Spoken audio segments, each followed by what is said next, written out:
All right, welcome back to Walk Through Open Doors. My name is James. We're currently going through and looking at the best traits of the best leaders I know and talking about how you can apply those traits to your own life. Today we are talking about emotional steadiness and how that will change everything for you.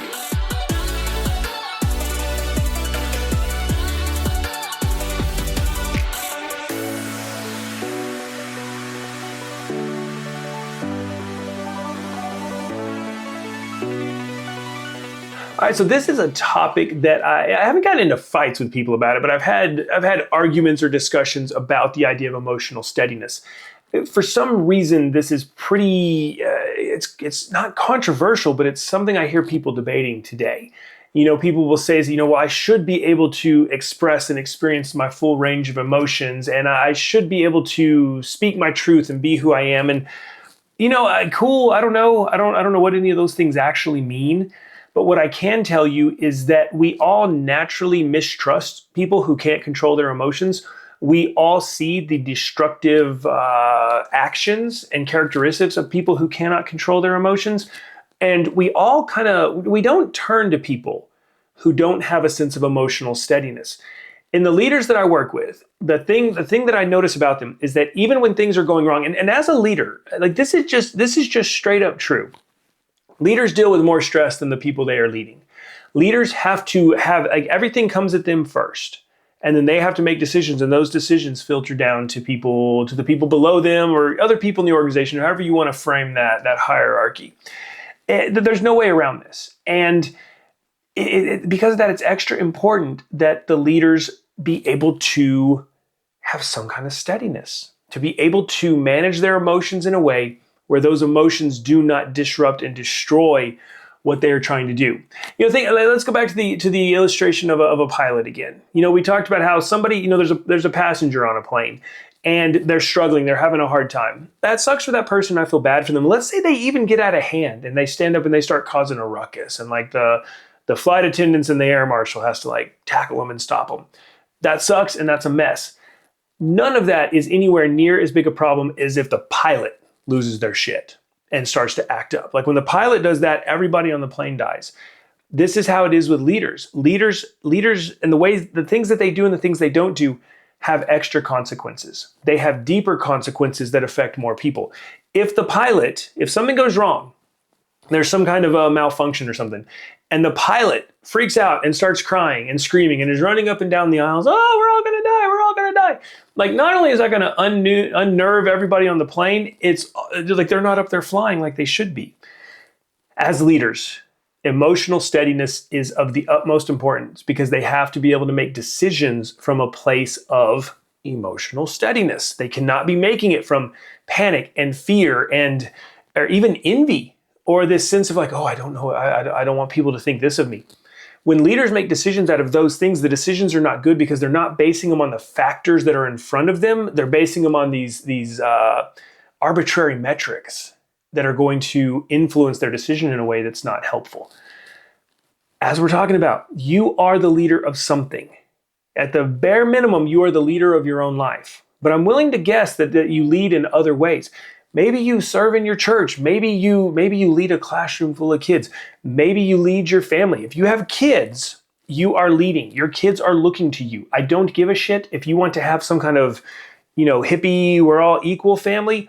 Your children have not been on this planet near as long as you, and they are looking to you for answers. Refusing to accept that is ridiculous.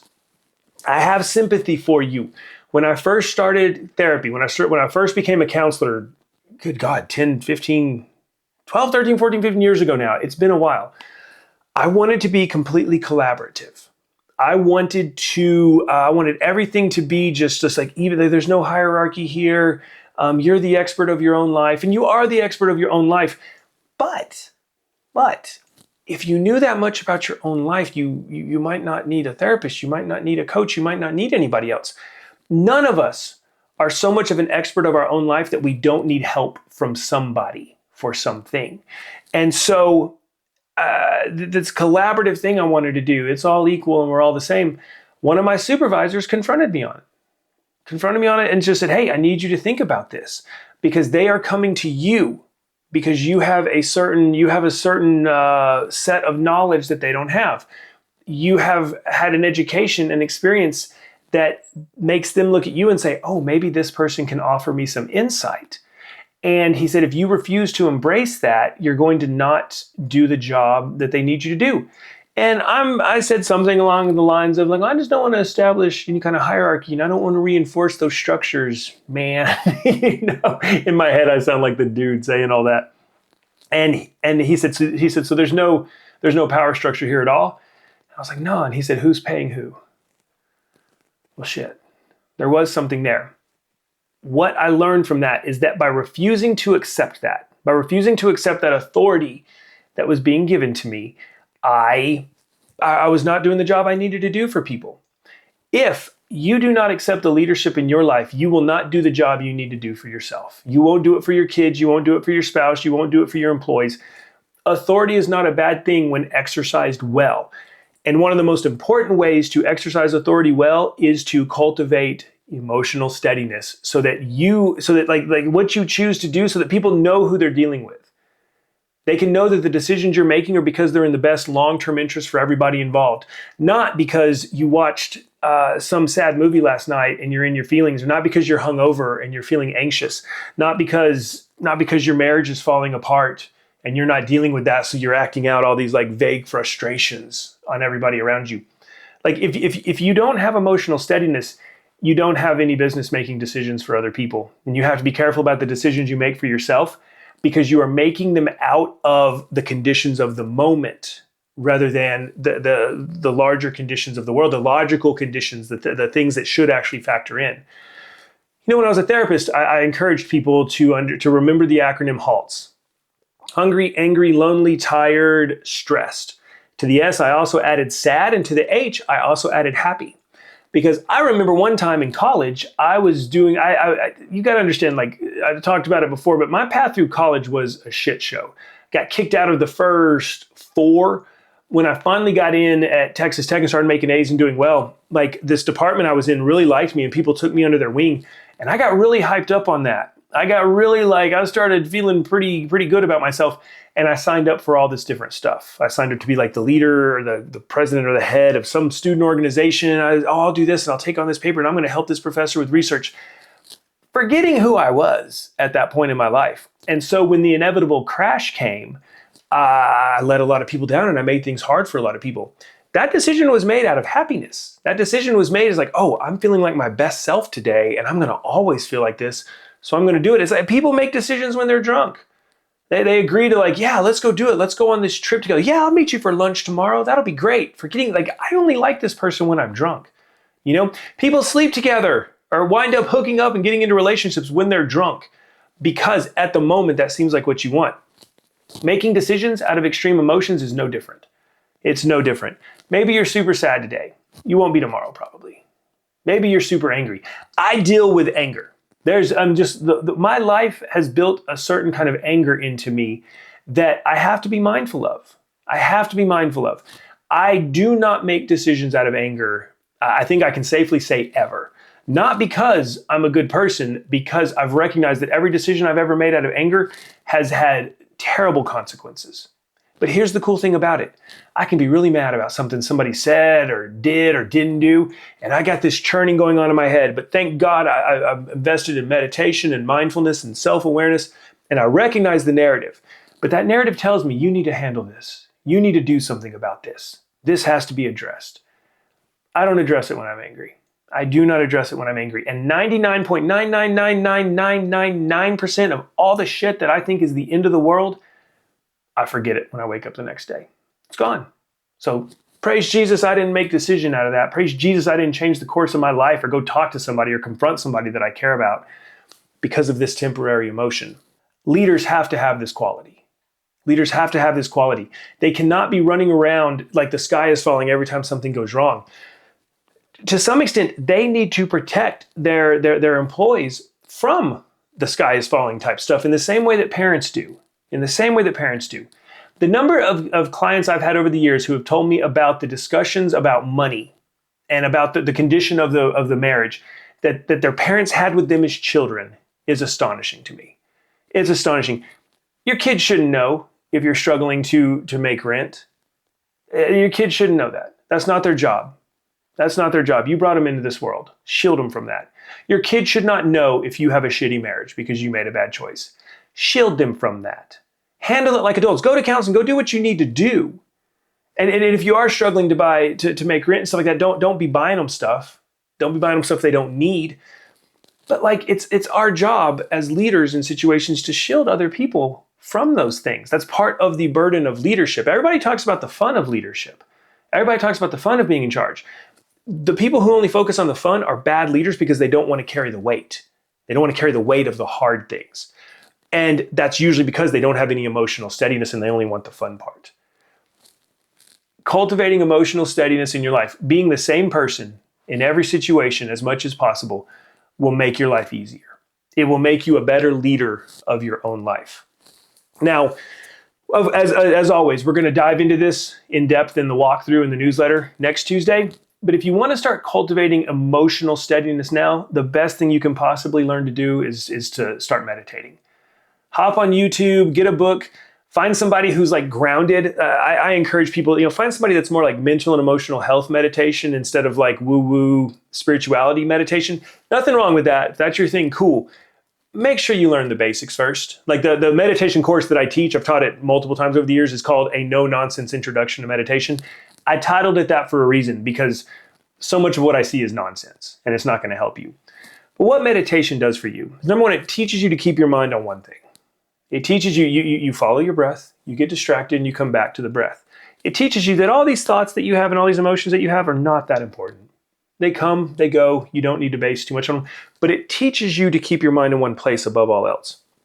And then by cultivating mindfulness, this non-judgmental awareness of what's going on with a sense of friendly curiosity, you learn to kind of investigate your emotions.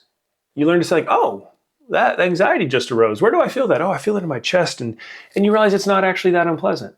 You realize that the stories it's telling you are probably not true. Like your emotions don't know anything about the future that you don't know. This vague sense of dread that everybody seems to have right now, your emotions they can't tell you the future. They don't know what's going to happen. So you should not put too much stock in them. Don't suppress them, but you don't have to feed them either. The strongest emotion you've ever felt will disappear in like a minute if you don't feed it. I struggle with feeding the anger emotion. With thoughts. Well, they shouldn't have done this, or they only did that. Nobody does this, and the whole. It's this cranky asshole man that's been inside of me since I was like 14. But the thing I've learned is that I can't really stop him from talking, but I don't have to listen to him. I don't have to like base my decisions off of what he says. I just kind of let him rant, and then I move on with my day. Meditation and mindfulness are the way to cultivate that. I'll talk more in depth about that in the walkthrough next Tuesday, and I'll put some resources in there. I need to take a moment. I need to take some time to go back and find like what were the best meditation books I saw, what were that I read, what are some of the best videos, and I'll put those in there. If you want to get started today, my friend Meredith Hook, you can Google her, and you can. She's on Insight Timer. She's a Buddhist teacher down in Mexico. She's fantastic. If you really want to start meditating and practicing mindfulness today, go look up Meredith. That's the fastest path to it. But I'm also going to put some resources in the newsletter next week. So, and you can just sign up for that down below. It's free, no obligation, no hidden anything, I promise. This week, pay attention to how your emotions sway your decisions. Pay attention to how your emotions can take a good situation to make it bad. Learn how that you can change your emotions and you can make pretty miserable situations okay by how you reframe them. You can change your relationship with your emotions by reframing what your mind is telling you about them. In all of it, though, you've got to cultivate a sense of emotional steadiness. It's not that you don't feel anything. I have a lot of emotions. Most of the time, you're not going to know what they are because I'm not going to let them influence my decisions. I feel a lot. I'm not a robot. But I have just learned that those are not the things. That's not the best way to live your life, is letting them drive the car. It's a bad idea. It's like putting a 3-year-old in the driver's seat and then when you hit a tree being shocked by it. But that's the world now. That's what I see people all the time doing. They let their emotions run the show and they're like, no, I don't know why everything went so bad. That's why. Because you're letting temporary things that are situational determine your course. And that's never going to work for you. So just start noticing that. Ask yourself, what are my emotions telling me in this moment? and see if you need to listen to that. And over time, you'll see that you start to have a sense of awareness about them instead of being a slave to them. And that changes everything. If you're a leader, that's especially important. That's especially important because other people, it's not just you that pays for the bad decisions because of your emotions, it's all the people who depend on you. And once again, I know I keep saying this, you may not own a company, you may not be running a department, but you are at the bare minimum the leader of your own life. There's a good chance you're the leader of something else, a family, a marriage, something else, maybe a friend group. In some sense, you are leading and other people are paying attention to you. And you owe it to yourself and you owe it to them to make sure that your emotions are not absolutely wrecking all of that. I know I say this every time, but I mean it every time. Thank you so much for taking the time to listen to these things I say and watch these videos and read the things that I write.